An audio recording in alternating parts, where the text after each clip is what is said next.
Allô? Centre d'appel Northline, bonsoir. Oui, j'écoute. C'était le 14 mars 1982. Il était 22h57. C'était le dernier appel de sa dernière nuit de service. Elle écoute, prend quelques notes. Elle sourit même. L'appel semble poli, parfaitement ordinaire. Puis, elle raccroche. Mais une fois le combiné posé, quelque chose la retient, un détail qui glace le sang. Comment connaissait-il mon prénom alors que je ne m'étais pas encore présenté? Le lendemain matin, son poste de travail est vide. Personne ne l'a vu. Pas d'absence signalée, pas de mot d'excuse, rien. Juste son dictaphone posé sur le bureau. La bande a été entièrement effacée. Enfin, presque entièrement. Il reste 3 secondes. 3 secondes de silence pur, puis une respiration lente, très très lente. La police est appelée sur les lieux. Ils écoutent l'enregistrement en boucle, interrogent ses collègues un par un, mais personne ne se souvient du numéro de téléphone de cet appel mystérieux.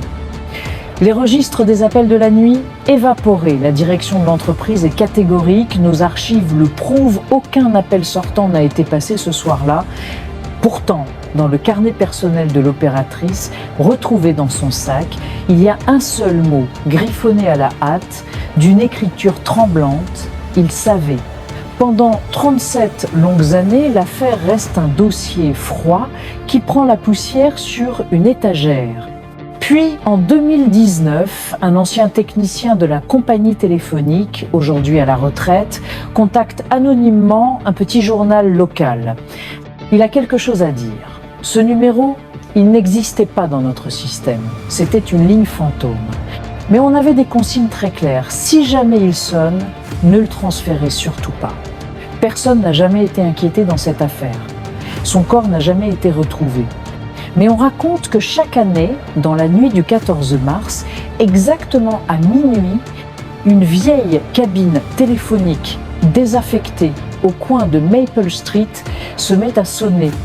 On dit que la sonnerie ne s'arrête que si quelqu'un décroche.